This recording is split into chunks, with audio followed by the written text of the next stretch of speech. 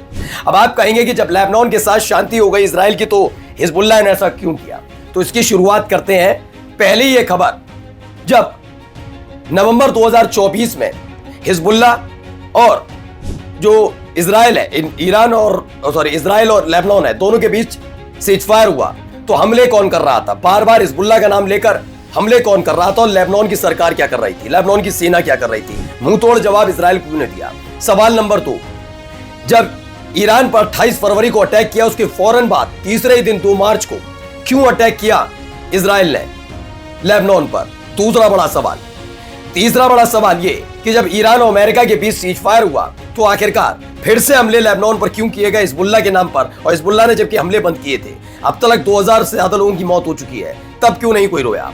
चौथा सवाल, जब लेबनान और इजराइल के बीच सीज फायर हुआ, उसके बाद नेतन्याहू का यह बयान कि हिजबुल्लाह को हथियार छोड़ने होंगे, स्थायी शांति व्यवस्था यानी कि सीज फायर टेम्परेरी नहीं बाकी परमानेंट। लेकिन सवाल यह था कि आईडीएफ दक्षिणी लेबनान नहीं छोड़ेगी, उसे बफर जोन बना रहा था, दूसरे की जमीन पर कब्जा कैसे कर सकता, और लेबनान की सरकार और लेबनान की सेना क्या कर रही थी? इन 4 सवालों से उठता है कि आखिरकार ये कैसा सीज फायर? फिलहाल हिजबुल्लाह ने ऐलान किया और उसके बाद देखिए क्या खबरें निकली। खबर नंबर 1, सर्जेंट रेजिडेंट लिडोर पोराट है, ये दक्षिणी लेबनान में तैनात था अपने पूरे बटालियन के साथ। बटालियन पर अचानक से अटैक होता है और ये मारा जाता है। इसके साथ साथ घायल होते, गंभीर रूप से घायल हैं 9 इजरायली सैनिक। ये वो इजरायली सैनिक हैं जो सीज फायर के दौरान दक्षिणी लेबनान में इजराइल की मौजूदगी या इजराइल के कब्जे को बरकरार रखने के लिए तैनात किए गए थे। लेकिन मैंने पहले ही दिन कहा था, लेबनान की सरकार ने जिस तरह से अमेरिका के सामने सरेंडर किया, और तो और जिस तरीके से लेबनान की सेना ने भी इजराइल के सामने सरेंडर किया है, ये ज्यादा दिन चलने वाला नहीं है। क्योंकि अगर सीज फायर हुआ तो लेबनान की सरकार की पहली प्राथमिकता यह थी कि वो दक्षिणी लेबनान से उखाड़ फेंके आईडीएफ को, शायद तब जाकर हिजबुल्लाह शांत होता। लेकिन नहीं, उन्होंने अपनी जमीन से खदेड़ा नहीं, उल्टा सरेंडर मोड में नजर आए। लेबनान की जनता ने लेबनान की सरकार और सेना को उतना सम्मान नहीं किया जितना हिजबुल्लाह का किया। जब हमने देखा सीज फायर तो हिजबुल्लाह का समर्थन करने उतरे थे लोग लेबनीज।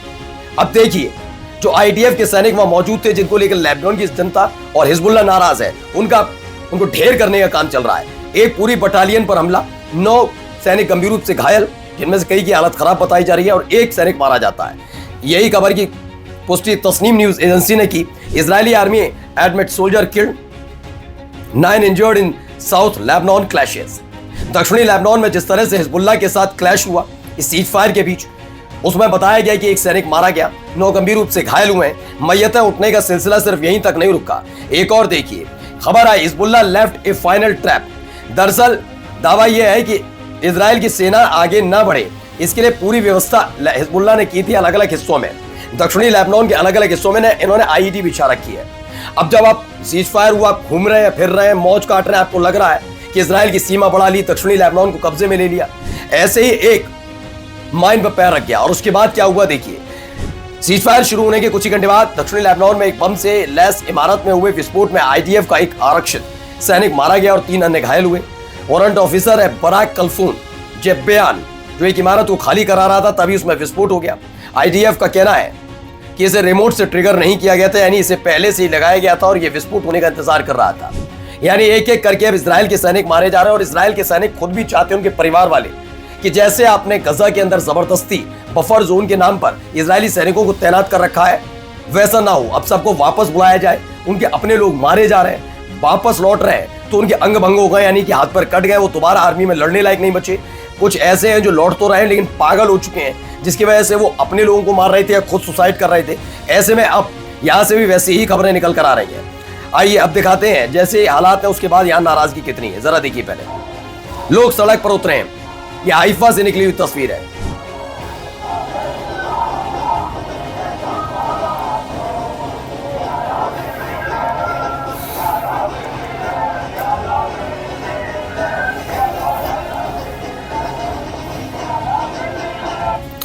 तो खबर निकल कर आई, हजारों की तादाद में सड़क पर उतरे इजरायली, नेतन्याहू का विरोध किया। रिजीम चेंज आउट की बात हो रही है, फुल रेवोल्यूशन की बात हो रही है। हाइफा में ये भारी तादाद में लोग उतरे हैं और उन्होंने इसी तरीके से विरोध किया। Israeli took to the street of Haifa as part of anti regime and anti Netanyahu protest, यानी कि एंटी रिजीम यानी कि रिजीम चेंज का गुणगान या माला जपी जा रही थी। कब? जब ईरान में हो रहे थे दंगे। और हो क्या रहा है, नेतन्याहू के खिलाफ उनके ही देश में लोग सड़क पर उतर रहे हैं। ट्रंप को सबसे बेकार और घटिया राष्ट्रपति करार दिया जा रहा है अमेरिकियों की तरफ से। ये तमाम चीजें वहां हो रही हैं। अब जरा सुनिए यहाँ क्या कहा जा रहा है। यहाँ पर एक गवर्नर साहब ने ऐलान कर दिया ट्रंप पागल हो गया है। सुनिए क्या कह रहे हैं।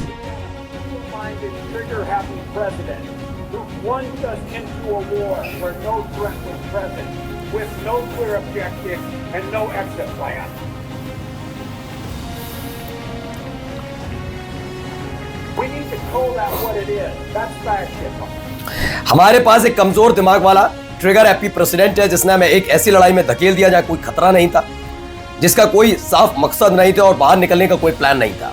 हमें से वही कहना चाहिए जो ये है, यानी फासिज्म। ये गवर्नर वॉल्स हैं, अमेरिका के गवर्नर है, उन्होंने ऐलान किया। वहीं स्पेन ने भी लताड़ लगाई है ट्रंप को। जरा क्या कह रहा सुनिए।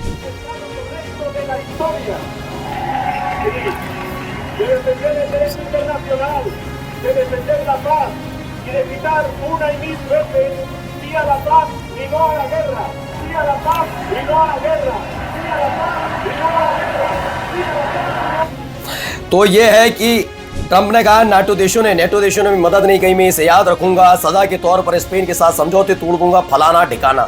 इस पर सांचेज ने जवाब दिया, चाहे जो भी हो, स्पेन इतिहास के सही पक्ष में खड़ा है, मैं हमेशा अंतर्राष्ट्रीय कानून की रक्षा करूंगा और शांति का समर्थन करूंगा। नमस्कार। New public inter college Lucknow, admission open. For more information call 0522 282232 और 7755 089585।